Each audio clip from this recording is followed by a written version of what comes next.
carro é uma coisa material, mas o carro existe porque foi criado, teve um conceito de carro, né? Então a cultura cria. Aqui é o mundo da nosfera. E aqui é o mundo da biosfera. Okay? A solução dos problemas da sociedade haitiana, a sociedade real, material, concreta, não está só nela. Está também nas ideias que os haitianos têm ouvido. Ok? Então, e aqui está o humano, o ser. Isso é antropossocial. Eu, para não trabalhar tanto isso aqui, depois eu estou colocando a dimensão humana. Tá? Obrigado.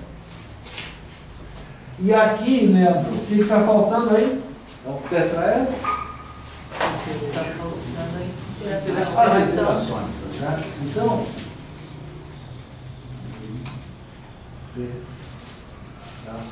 por quê? Ó, eu estou olhando esse tetraedro. Então, na base, tu tem isso aqui, ó. Tu tem a dimensão física, tu tem a biológica e tu tem as interações. E aqui, emergindo, tu tem o humano, que evidentemente permite conceber tudo isso. Tá certo? Não que seja mais importante, não se trata aqui de importância, se trata apenas de representação. Então está aqui, ó. Isso é o tetraedro conceitual da complexidade. Quando a gente fala em complexidade, a partir de Mohan, nós estamos falando de 3 dimensões que se integram e que nós não podemos reduzir uma à outra. Então, se eu falo de humano, eu sempre estarei falando de um ser que tem uma biologia e que essa biologia tem uma física e uma química.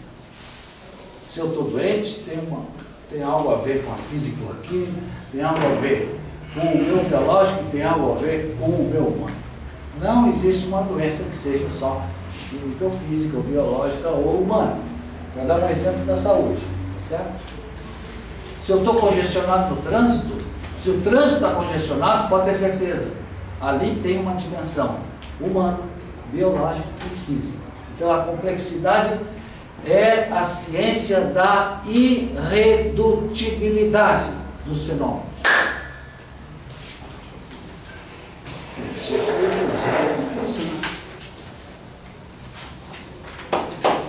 Tá, então, os meus 15 minutos já passou faz muito tempo, né, Rita? Isso era só para dar uma prática. Tá. Ok. Então vamos agora. Tá, vamos dar uns comentários. Sempre que você quiser respirar, né, como monitor, o que tu faz? Estimula participação. Pedro. Só para o senhor quis dizer que irredutibilidade, eu não entendi muito bem. Pedro, responde, por favor. Eu? É. Ele faz a pergunta de novo. Não, só não entendi muito bem o que o professor falou. A complexidade é uma ciência da irredutibilidade dos fenômenos. É que os fenômenos eles não podem ser entendidos e reduzidos a uma dimensão só. Você não pode tentar compreender um fenômeno por somente uma das dimensões dele. Por exemplo, tentar compreender uma doença, como ele falou, exemplo, tentar compreender uma doença do humano pensando só nos fatores biológicos dessa doença. Tem que entender que existem fatores humanos, e aí existe uma complexidade por trás disso, fatores físicos que levam a essa doença. É assim que eu entendo isso. Agora. Poderíamos estar entendendo que se a gente pensa de forma ternária, né? Pensando numa lógica ternária, sempre teremos que olhar aquele processo a partir de 3 óticas. Isso. né? Nunca de uma ótica, ou de duas óticas, que é o que geralmente a gente faz, né? O trânsito é muito congestionado, porque tem muito carro e tem pouca estrada. Bom, aí a gente ou bota mais estrada, ou tira menos carros. Sim. É o que a gente faz, né? Comportamento humano. Aí a parte da cultura humana, como é que ela está se relacionando naquele momento, como é que ela pensa a cidade, como é que ela pensa a si mesma naquele processo, não Fica de fora. fica de fora. Então é um pouco isso, a gente entender essa questão da complexidade, né? Tu pega os outros problemas, a AIDS, a violência, a agressão à mulher, a fome. Ele nunca está só em dois polos, que a gente está sempre calado, fica muito simples, a solução fica simples, porque ou esse, morreu. E acaba não fazendo nenhuma. E não resolve. Eu me lembro que quando eu ia para o meu bairro, há uns 5 anos atrás, havia uma placa muito grande. Duplicação do trevo da seta, sei lá, a solução definitiva para... Lembra disso? A solução, eu olhava para aquilo. É muito... Não, é complicado, é complexo. Complexo.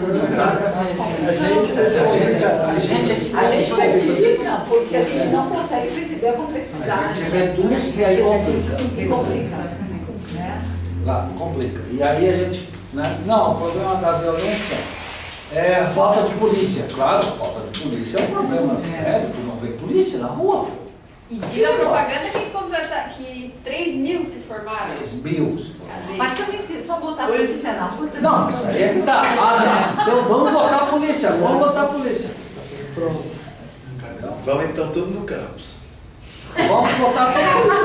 Não, o problema da droga na cidade é o negocinho lá. É o bosque. O bosque. Tira o bosque da universidade. Eu posso Professor, a gente está no nível do curso, então, Vamos. que quando a gente pensa no exemplo, a gente vai ter que pensar 6 elementos. Um triângulo e o outro relacionando com ele. Então a gente tem que pensar em 6 elementos. Visualiza os 3 triângulos, depois os outros 3 para imaginar a interação. O tetraedro tem 4 pontos. Ah, 4 faces. Tem 4 faces. 4 faces tem 4 pontas, porque tem as 3 que estão na base e mais uma lá em cima. São 4 faces.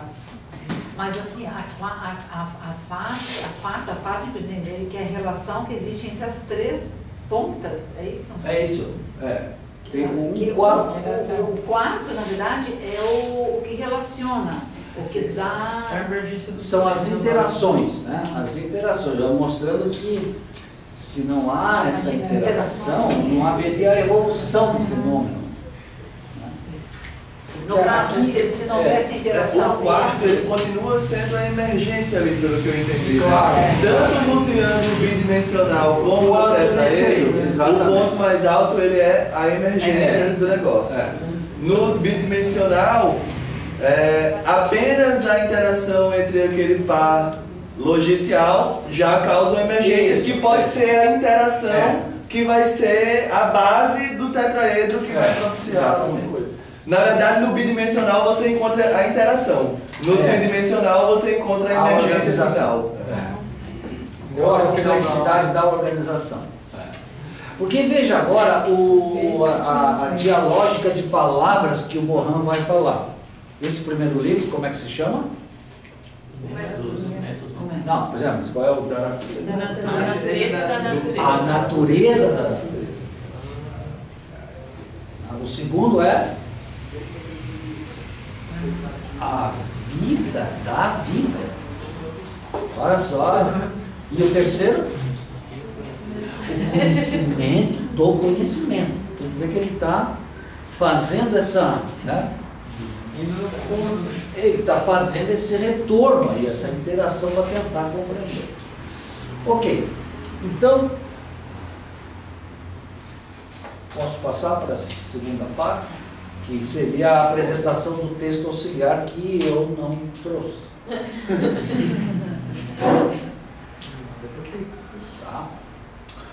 Tá, então, eu optei por fazer o seguinte. Senta aqui? Posso sentar aqui?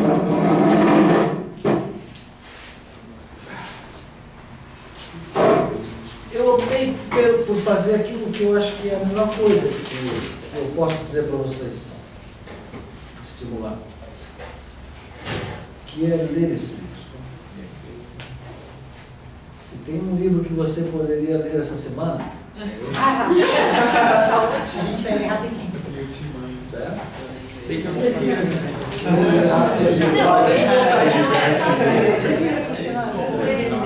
Não, mas compreender, você pode escrever, pode dialogar. A gente pode até criar um fórumzinho na manhã. Professor,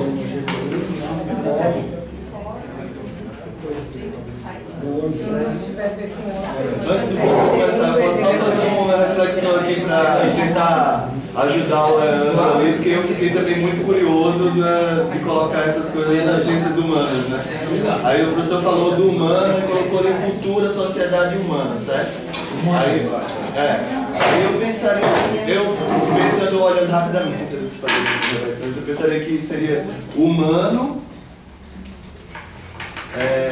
o meio e a sociedade, ela é a interação e o resultado de cultura. Poderia caminhar por aí? O humano, mesmo que a sociedade, ela é o homem no meio. Sim, né? Aí, você pode fazer essas agregações na medida em que ela te dá segurança para a escola, certo?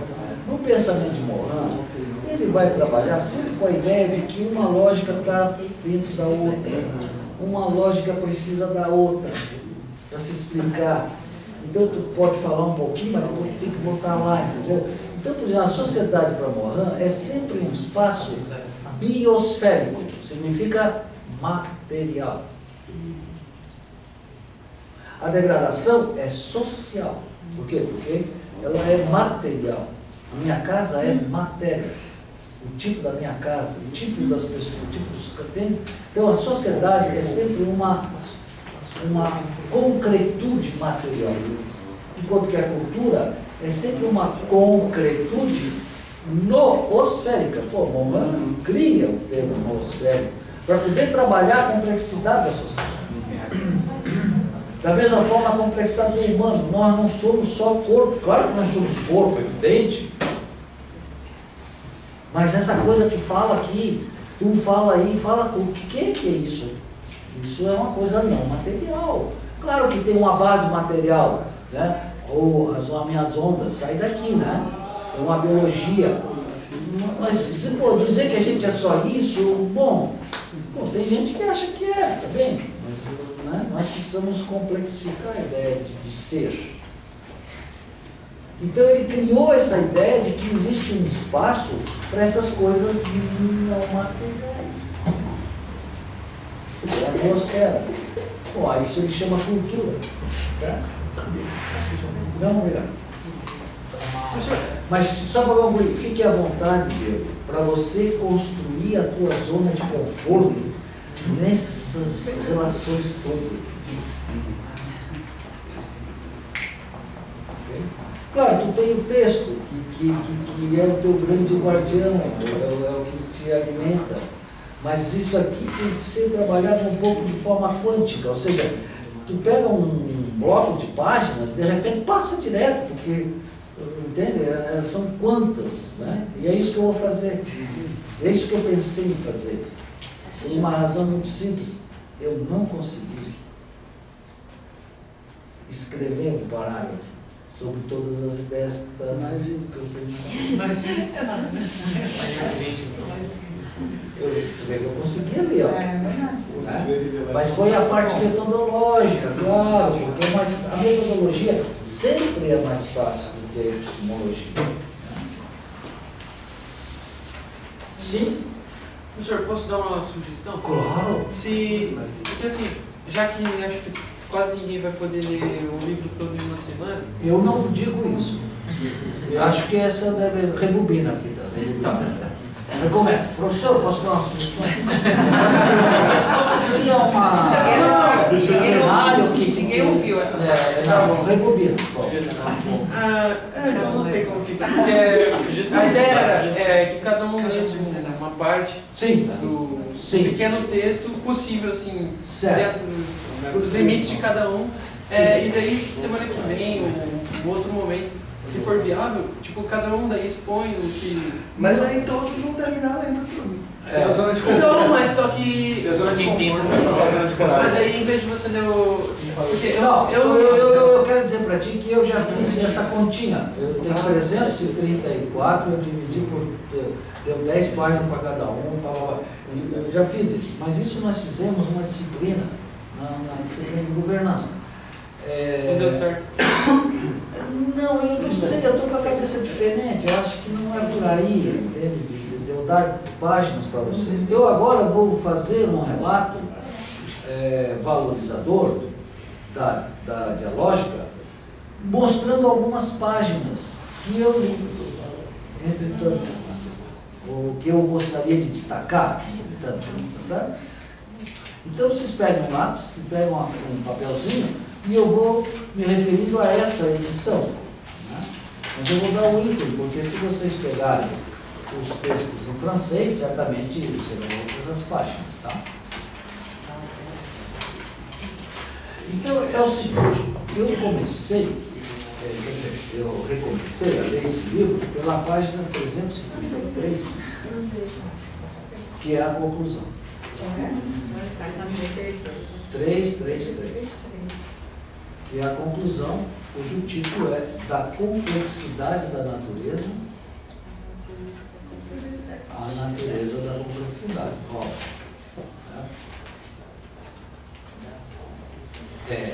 a natureza é complexa, ele vai dizer isso. Então ele conclui.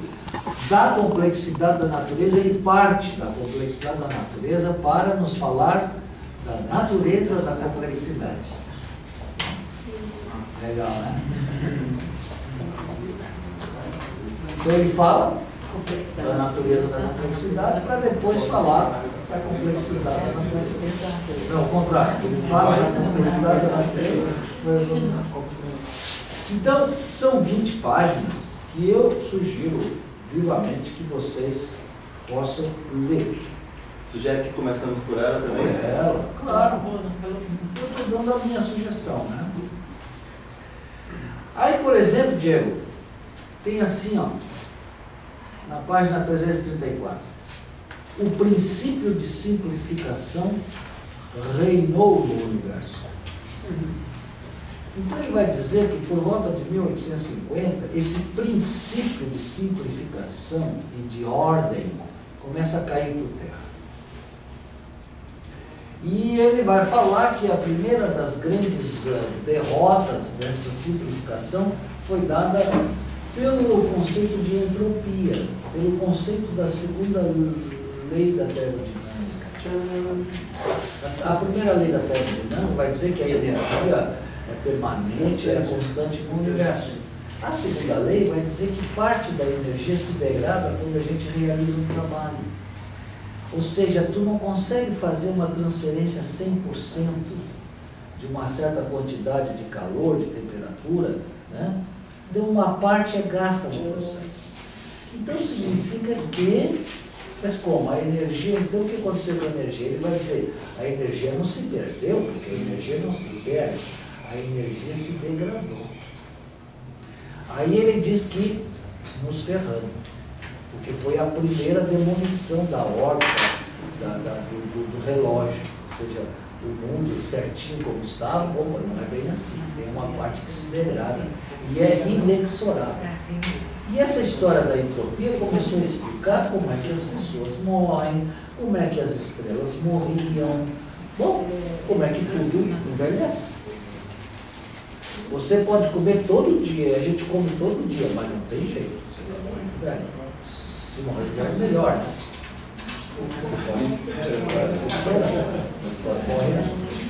Mas não falamos dos que morrem antes, não falamos dos que morrem antes. Ou seja, o fato de nós envelhecermos, do universo envelhecer, é resultado dessa degradação da vida. Então ele diz, nas palavras dele, as coisas foram totalmente e por princípio isoladas do seu meio e do seu observador, Leandro. Aqui entra a sociologia sempre. Porque ele vai sempre trazer essa ideia do observador. Que a ciência vai retirar do processo. Na ciência não existe mais observador. Você faz a conta, prova, tal. Ambos privados de toda a existência. Claro que se você considera a existência de um observador, você complica as coisas. Você complica as coisas. Nele, quer dizer, ele complica entre aspas, ele vai dizer, ele complexifica as coisas. A concordância das observações eliminou o observador. Gente, essa frase é tão candente para mim. Concordância do quê? A concordância com as observações. Eu fui membro da tua banca. Isso. Certo? E o que mais? Só? Daqui só. Então tu sabe o que eu vou falar. Uma banca, quando julga um trabalho, o resultado é unânime. É unânime. Porque se tiver um membro que destoa, acabou. Errou. A ciência avança pela unanimidade. Você vai apresentar um TCC, vai apresentar uma tese, não tem discordância. Tem filigramas, um destaca uma coisinha, outro destaca a outra. Mas o método científico não pode ser colocado à prova. Não. Então, isso aí, Thomas Kuhn, que é uma outra pessoa importante para vocês lerem, ele vai mostrar a unanimidade do julgamento científico. Então eu estou em dúvida de uma coisa. Não sei se não cabe esse exemplo, mas sabe aquele painel interamericano que analisa os efeitos nocivos ao planeta, que mostra a crise? Claro, IPCC. IPCC. Então, aqueles 4.000 cientistas que estão ali, tem alguém ali que não concorda que o dióxido de carbono é o vilão de toda essa catástrofe. Tem gente que diz que não. Estamos num ciclo glacial, é natural isso. Temos que se preocupar mais com a falta d'água, falta de petróleo e alimento que está acabando e a superpopulação. E então, nesses 4.000, fazendo um paralelo com a banca que você falou, será que cabe esse exemplo? Cabe. E o Kuhn fala nisso também. Claro. Não, nesse caso não necessariamente é rompimento de paradigmas. Mas, por exemplo, nós temos um grande exemplo dessa cisão aqui no Brasil que se chama Luiz Carlos Molion. Luiz Carlos Molion é um grande cientista brasileiro que é radicalmente contra essa tese do aquecimento global. Ele não faz parte do PCC. Quem é contra não perde tempo em estar discutindo com as pessoas lá no PCC. Porque todo mundo que está no PCC parte do pressuposto de que sim, tem a ver. Sabe? Claro, daí tem as variantes. Mas todo mundo entende que a quantidade de gás carbônico, ela estabiliza, né? Ela não pode ser mais do que 0,35, porque a biosfera levou 1 bilhão de anos para chegar nesse então, porque tem algum fundamento isso aqui. Então, via de regra, Leandro, as pessoas que são de pensamentos diferentes, como no caso do Molion, eles já criam a sua comunidade. As comunidades é que são unânimes. Claro que quando tu rompe um paradigma, o Kuhn vai explicar. Por isso é crise, pessoal. Você sabe que está fora, que tu não tem um lugar para publicar, tu não tem um lugar para ir, tu não tem um congresso para ir. É uma tristeza, sabe? Mas você sabe que é melhor seguir o caminho do rompimento paradigmático do que continuar a iniciar esse paradigma, entende? Assim como foi um pouco da sua trajetória, né, Pro? Sim. Um pouco da sua trajetória. Inclua dentro dessa também. Bom, então a ideia de que nós temos um processo que ele liga ordem com desordem, o Morin vai nos dar, através de 3 momentos históricos bem claros da ciência. Com claro, Carnot, Cassius, Carnot e depois Boltzmann, vai equacionar matematicamente a entropia, 1870. Depois a Revolução Quântica, 1905, 1915, né? Que vai dizer que no interior mais íntimo da natureza reina a desordem. Que a coisa não é bem definida. Ou pode ser onda, ou pode ser partícula, ou pode não ser nenhuma das coisas. Então, quer dizer, um próton não é um próton. Um próton é um conceito que não é um conceito. Ele não existe na realidade. Não existe na realidade. Como não? Não existe, porque o que tem lá dentro é uma outra coisa. Será se tem mesmo? Quer dizer, afinal, o que é o mundo atômico? Olha, a gente está tentando. Entendeu? Então, desmoronou completamente a materialidade das coisas. Aquilo que Marx já tinha profetizado. Tudo que é sólido. E a terceira grande movimento de erosão da certeza no mundo acontece com o Hubble, né, que vai dizer o seguinte: olha, o universo que a gente conhece tem 2 probleminhas aí. Um é que parece que o cara está se expandindo. Como assim se expandindo? As estrelas estão ficando mais distantes uma das outras, as galáxias estão ficando mais distantes uma das outras. Então tu cria toda uma dimensão de imprecisão. Afinal, o que é esse nosso universo? Pois olha, a gente não sabe muito bem, mas tem uma coisa que a gente sabe, ele é uma coisa meio incerta. E o pior, em alguns pontos ele acelera, em outros ele é descontínuo. Se fosse contínuo, ainda poderíamos ter uma teoria unificadora. Cara, a situação está complicada. Então, Morin vai trabalhar isso de forma muito, muito crucial. As referências dele trazem todos esses pesquisadores de ponta, e na época, aí, por volta de 1870 até 1965, com a teoria da expansão do universo, fica mais claro isso. Então, ele vai dizer que a desordem e a ordem é que estão na base dessas 3 grandes desmoronamentos. Eles são desmoronamentos apenas de uma visão relojoeira que nós tínhamos do mundo.